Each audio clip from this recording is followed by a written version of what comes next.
안녕하세요, 여러분은 누리캡스 정보보호 네이버 밴드와 함께합니다. 오늘 분석해드릴 내용은요, 여러분의 방어 체계를 정말 바로 강화할 수 있는 그런 실질적인 위협 정보거든요. 더 깊이 있는 정보나 토론을 원하시면 저희 밴드에도 꼭 한번 들러주세요. 오늘 우리가 파헤쳐볼 내용은 그냥 단순한 보고서가 아닙니다. 최근에 탐지된 코발트 스트라이크 비콘 캠페인에 대한 아주 종합적인 분석이고요. 여러분의 SOC팀이 이 내용을 듣고 바로 즉시 행동에 나설 수 있는 그런 핵심 정보들로 꽉 채웠습니다. 자, 오늘 우리가 어떤 순서로 살펴볼지 알려드릴게요. 먼저 공적의 큰 그림, 전체적인 개요를 한번 훑어볼 거고요. 그 다음엔 이 중에서 가장 위험했던 놈들, 탑5 위협의 정체를 밝혀보겠습니다. 그리고 나서 방어에 필요한 모든 침해 지표, 그러니까 IP 목록 전체를 공유해드리고요. 공격자들의 패턴과 기술을 분석한 다음에 이걸 막기 위한 아주 구체적인 3단계 실행 계획, 그리고 마지막으로 바로 가져다 쓸 수 있는 스노트 탐지 룰까지 차근차근 파헤쳐 보겠습니다. 네, 첫 번째 순서입니다. 공격 개요와 핵심 발견사항. 여기서부터 우리는 이게 그냥 어쩌다 일어난 해프닝이 아니라 얼마나 치밀하게 계획된 캠페인이었는지 그 증거들을 하나씩 마주하게 될 겁니다. 한번 상상해 보세요. 딱 2시간 14분. 정말 짧은 시간이죠? 이 시간 동안 무려 18개나 되는 서로 다른 코발트 스트라이크 C2 서버가 활동을 시작했습니다. 이게 과연 우연일까요? 절대 아니죠. 이건 명백하게 사전에 조율된 아주 조직적인 공격의 신호탄인 겁니다. 자, 그럼 이 공격 인프라가 어디에 있는지 한번 지도를 펼쳐볼까요? 그럼 한 가지 사실이 아주 명확해집니다. 전체의 70%가 넘는 14개의 서버가 바로 중국에 기반을 두고 있었어요. 특히 교묘한 건 이들이 텐센트나 알리바바 같은 아주 큰 클라우드 서비스를 공격 발판으로 삼아서 자기들 흔적을 숨기려고 했다는 점입니다. 이제 여러분의 방어망에서 최우선 순위로 추적해야 할 일종의 현상수배 명단을 공개하겠습니다. 이번 캠페인에서 가장 교활하고 위험했던 상위 5개의 위협들입니다. 집중해서 봐주세요. 2위와 2위 위협부터 보시죠. 1위는 그 정교함이 정말 혀를 내두를 정도입니다. 중국 최대 검색 엔진인 바이두 생태계인 것처럼 완벽하게 위장하고 심지어 DLLhost.exe라는 정상 프로세스 뒤에 딱 숨어서 탐지를 피했어요. 2위는 타이프 스쿠팅이라는 아주 고전적이지만 여전히 잘 먹히는 기법을 썼습니다. 주소 자세히 한번 보세요. 공식 마이크로소프트 도메인에서 하이픈 하나만 쏙 뺀 api-microsoftcom.com입니다. 어지간히 눈썰미가 좋은 분석가도 그냥 지나치기 쉽겠죠. 게다가 반복적으로 탐지되었다는 건 이 공격이 얼마나 끈질기고 집요한지를 보여주는 겁니다. 3위는 정말 영리한데요. 윈도우 미디어 플레이어, 그러니까 wmplayer.exe에 악성 페이로드를 주입했습니다. 한번 생각해 보세요. 누가 감히 미디어 플레이어가 뭔가 나쁜 짓을 할 거라고 의심하겠어요? 바로 이겁니다. 이렇게 가장 신뢰받는 프로세스를 숙주로 삼는 게 이들의 핵심 회피 전략인 거죠.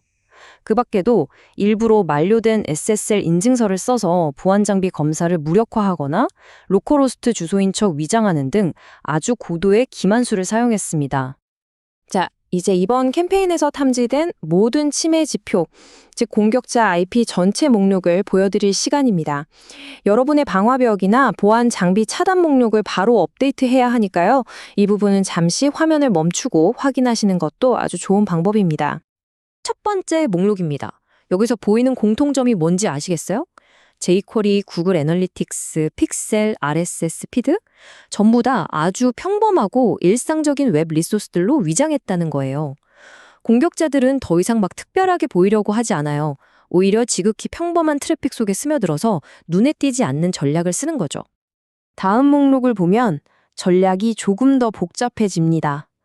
마이크로소프트의 FW 링크처럼 신뢰할 수 있는 서비스 이름을 슬쩍 도용하는 동시에 /cm처럼 아무 의미 없어 보이는 짧은 URL을 마구 섞어 씁니다.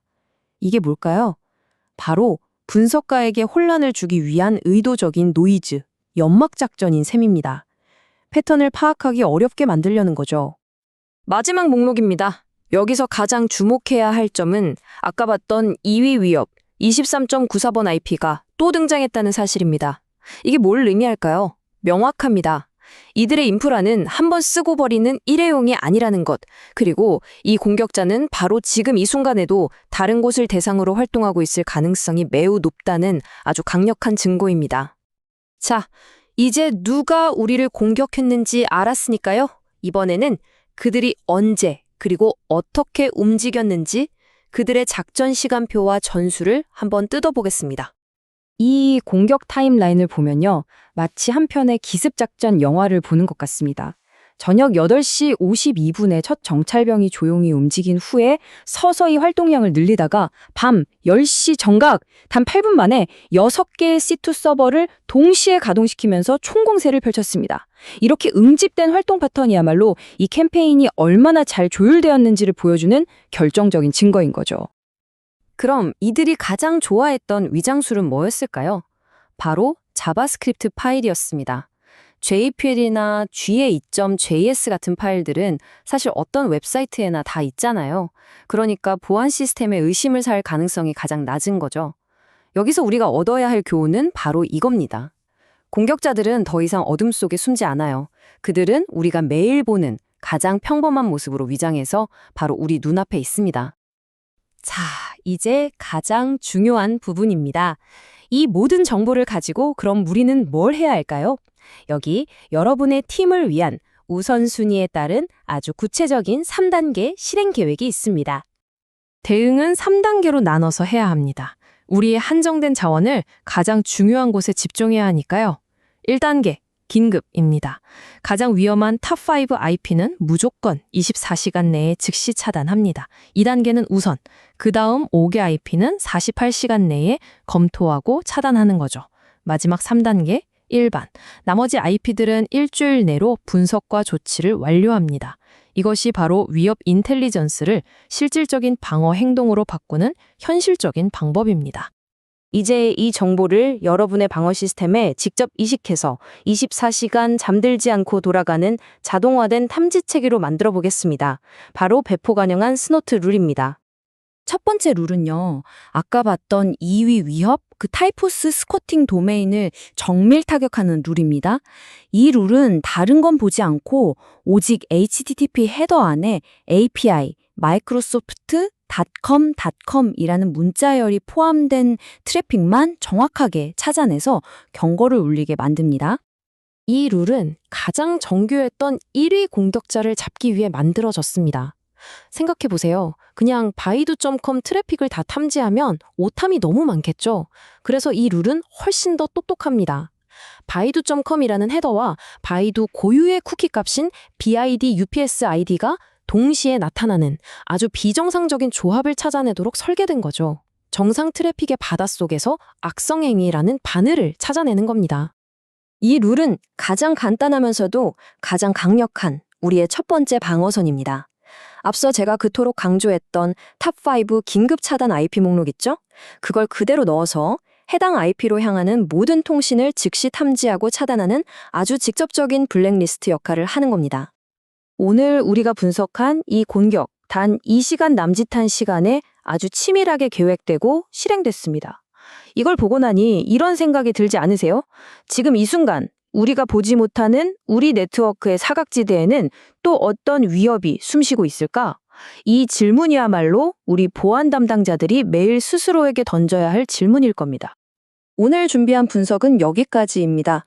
지속적인 위협 정보와 더 깊이 있는 논의를 원하신다면 누리캡스 정보보호 네이버 밴드에 참여해서 다른 전문가들과 함께 대응 전략을 계속 이어나가시길 바랍니다. 감사합니다.